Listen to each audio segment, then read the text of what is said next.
Episode 165. Would your business be stronger without social media? You may not agree with this, but social media might be making your business weaker. It can create attention, engagement, and activity while quietly distracting you from the marketing assets that actually produce long-term growth. I'm interested on this one. Yeah. Not that I'm not interested on the other ones, but... Have I bored you? No, this one's interesting to me because everyone's first marketing task is social media. Oh. Right? That's what you hear. And that's fine. I mean, I'm not knocking social media at all. I think it's a great asset. I think it's, free to some degree, but, there are some hidden costs, and that's kind of what we're talking about today. But, I was talking to a client this week, and they have they've made 3,000 posts over the length of time that they've had their accounts. And they have 30,000 impressions, so they've gotten 100. No, we're not doing CPMs on this. But, basically they posted 3,000 times, and quite honestly, they're kind of pivoting their business again. And it's not where they want to be. It's not producing results that they want. And the funny part about that is, what does 3,000 posts take you? How long? Well, that's a lot of time, right? All right, let's just say a post takes you, what would you say? Can you, our producer is somebody who's very well versed in AI, and that is Adriana Alvarez. How long does the average Facebook post for a business take to construct? For a business, not an individual. Can you look that up and see if you can get us a number? What do you think? I was just going to tell you how long it takes us to post on Facebook. How long?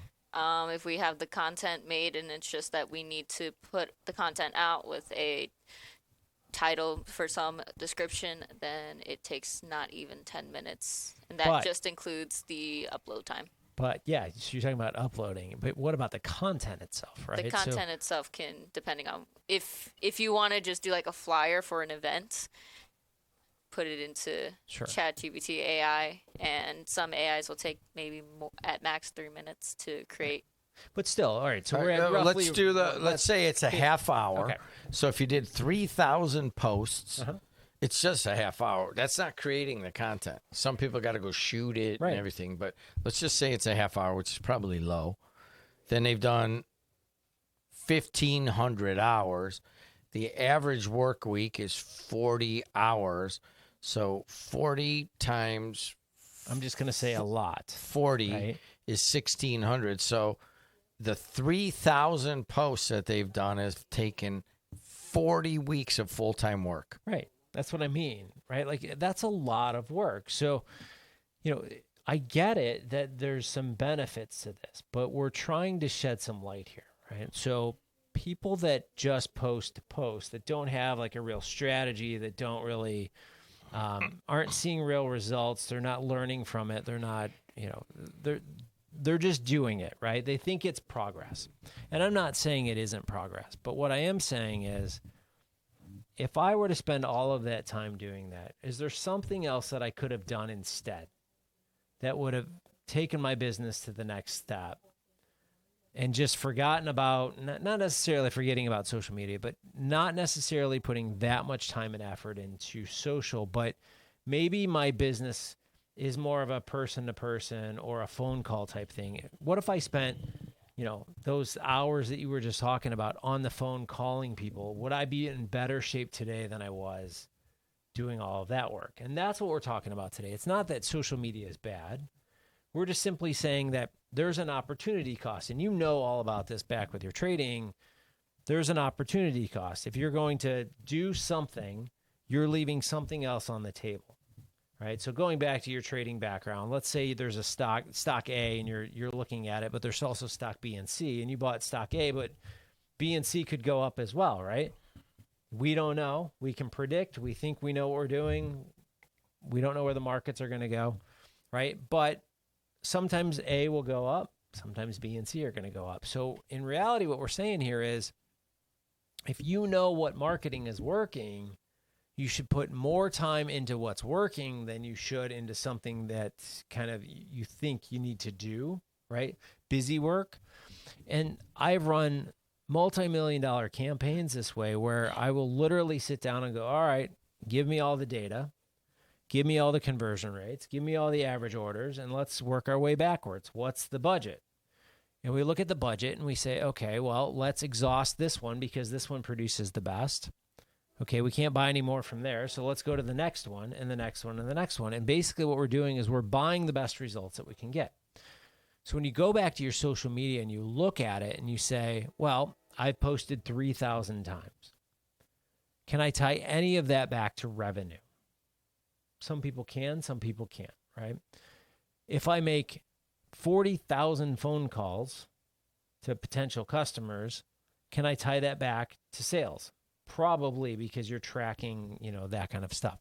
So when you do those two and you look at them, odds are that phone call is producing more than those social media posts. And that's just an example. There's many things that you can be doing out there. And I'm just saying, like, even with social media, if you're posting on Instagram, TikTok, and let's say even like LinkedIn, maybe LinkedIn is producing much better than Instagram and TikTok, right? I've seen that happen where people are like, what is going on? Why is that producing better than the other two? And it's just the fact that what we're saying here is pay attention to how things are working and put those hours that you have to put in into something that's going to provide you with a return, right? We always joke that marketing is kind of like dating, right? We date a bunch of different things that are out there, and I don't mean to call anybody things, but we're talking about marketing, right? We try Facebook, we try Instagram, we try TikTok, we try direct mail, we try billboards, we try radio, we try all these things. And there are good things and there are bad things that happen, but do you track it back and say, what was the most successful thing that we were doing? And then when we put our budget together, we work backward and we say, okay, well, let's start with the thing that's most successful and work our way back. Now, I know there are a lot of people that are listening that are probably going, I don't track any of that. And that's what we need to understand, is that you need to start tracking just a little bit to understand that if I'm putting all of this effort into something, is it worth it? I had the same conversation earlier with somebody that I just met right before this. Potential client basically said, is this going to be worth my time? And basically I sat him down and I said, here are the pros, here are the cons. And here are the clear expectations of what you should be seeing because I've seen it for myself.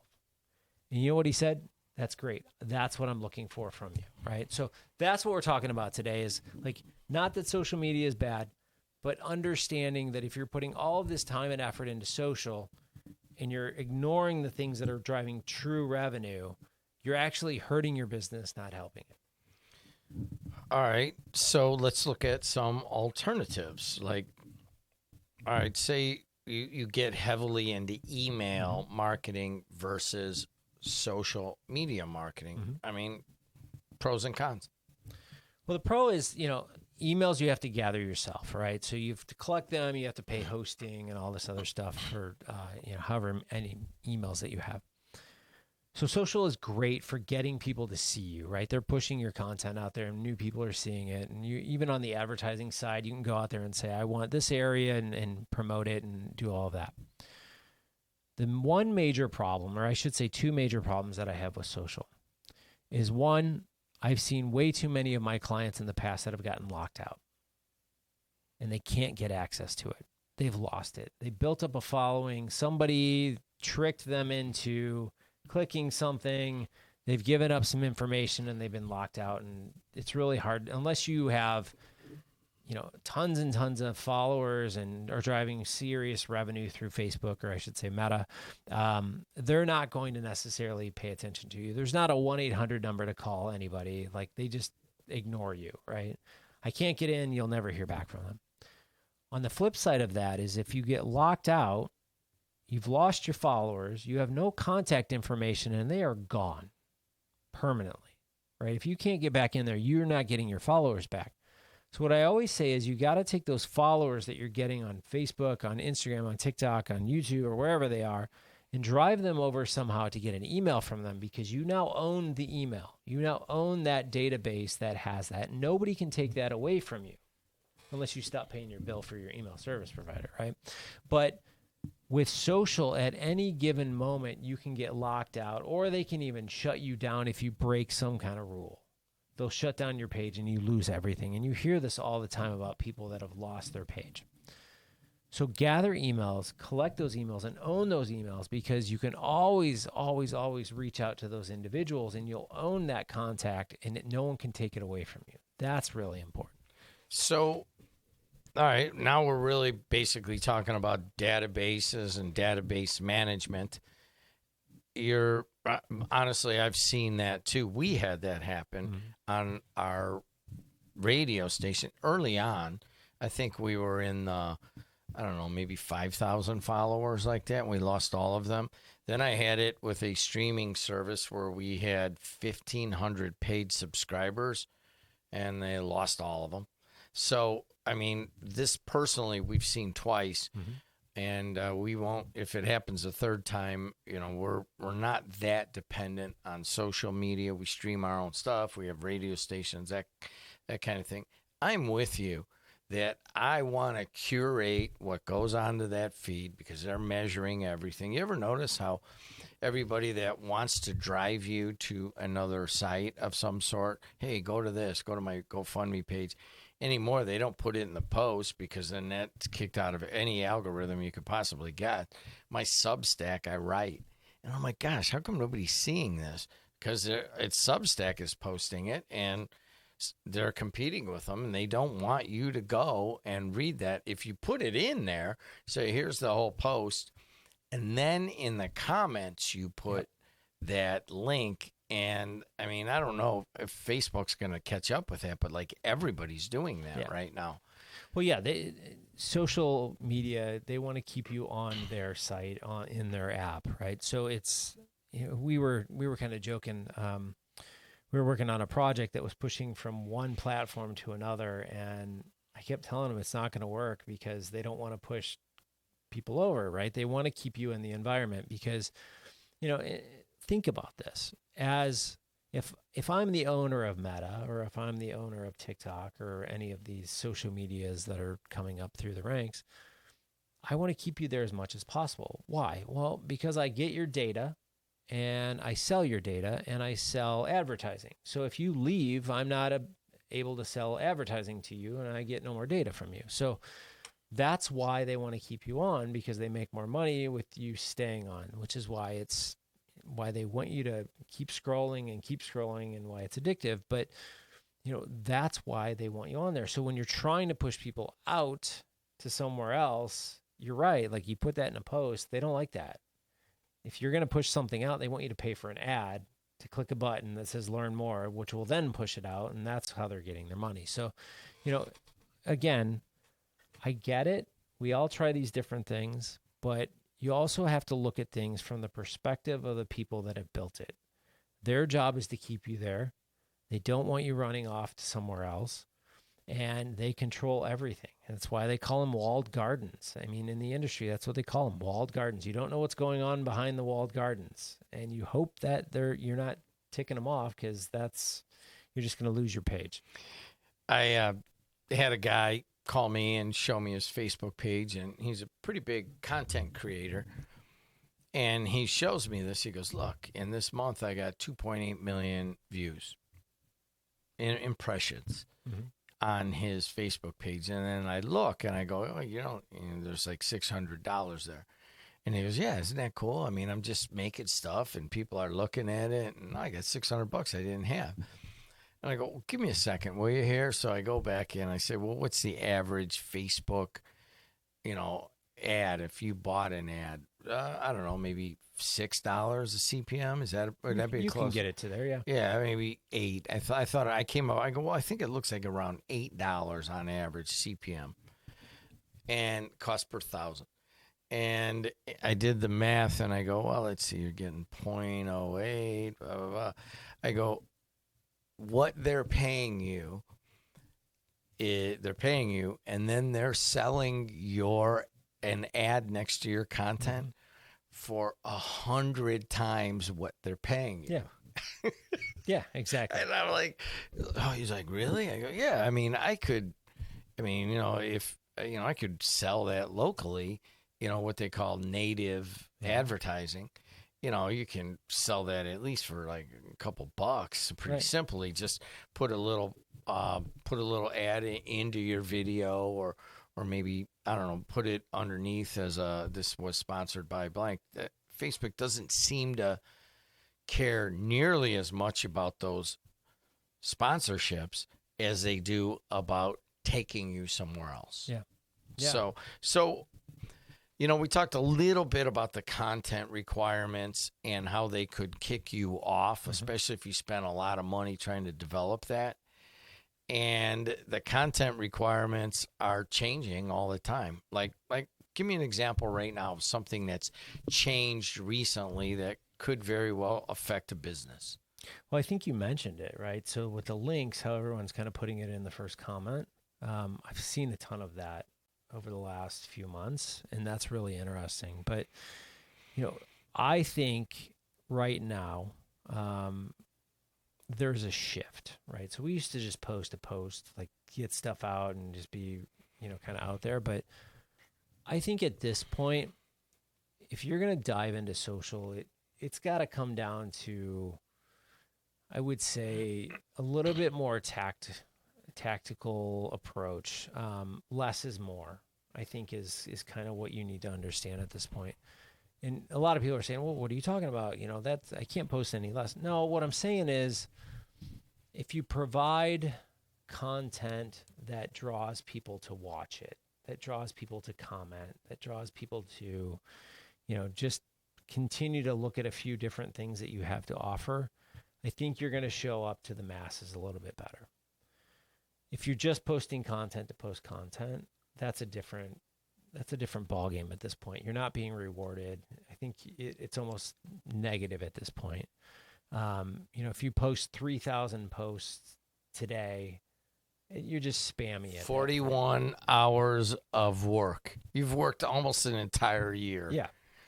41 weeks. Yeah. Yes. Yeah. Holy So moly. that's what I mean. Just realize that when it comes to content, though, if we're comparing it to other marketing channels, let's say you built let's keep this as the own side of social media versus, we can even do own versus paid. And if you provide, let's say you put up 3 pieces of content every single week, and then you run a paid ad account, and you're putting, ads up every single day, and you run that, and you find one that works, and, you're making some money off of that. You can run that ad as long as you want, right? Like, you could run that ad for 7 years, really, if you wanted to, and never touch it. And I've seen people do that. I wouldn't recommend it, but you can do those types of things. What would it look like if you posted the exact same post on the own side of it, on your Facebook page or your Instagram account or your TikTok, like the same video over and over and over and over and over and over again? 7 likes. Nobody would ever follow you. Nobody would, they'd unfollow you like crazy. So what we're saying is, if you are doing own social media accounts, it's a constant of, you have to think about more content. Like, you can never stop thinking about the content. I got to put more. I got to do more. I got to do more. Right. Whereas you can run an ad for 30 days and just forget about it and just say, okay, well, it's running, it's producing, just let it run. I've got some clients that have run, they let ads run forever because they're producing so well, right? Like, they're just like, don't touch it. I've got one that we have to duplicate it and shut the old one off because they can't keep track of all the comments from the ads, but they want the same ad to run continuously. And it works. It's just like, why reinvent the wheel when something works so well? But you can't go on social on the own side and just post the same content over and over and over again, because quite honestly, no one's going to follow you. It's never new content. So why would I even bother? So that's the problem with social, is you always, always, always have to continually produce new content, and it's draining. It's pulling resources from other things. Whereas something like a paid ad account, where I can put an ad out there and we know it's driving revenue, This is what I mean. Like, I'm not saying, again, going back, I'm not saying social media is bad, but what I am saying is you have to look at your own business and go, what's working for me? That is the takeaway. He's Matt Hansen. He is the digital marketing guru. If you got any questions that you want him to answer or any input whatsoever, Matt at masteringlocal.marketing.com. Thanks a lot. Thank you. And hey, while you're out there, give us a review on Apple, Spotify, and we love reading anything that you guys are putting out there. And thanks a lot to our producer, Adriana Alvarez. She came from work in a hurry and came over here from her other job. And if you would like your own podcast, go and check out the ones that Adriana has put together on the WJOB Podcast Network on Apple or Spotify. And if you want to create your own content, all you got to do is email Adriana with 2 N's at WJOB1230.com. Until next time, see you later.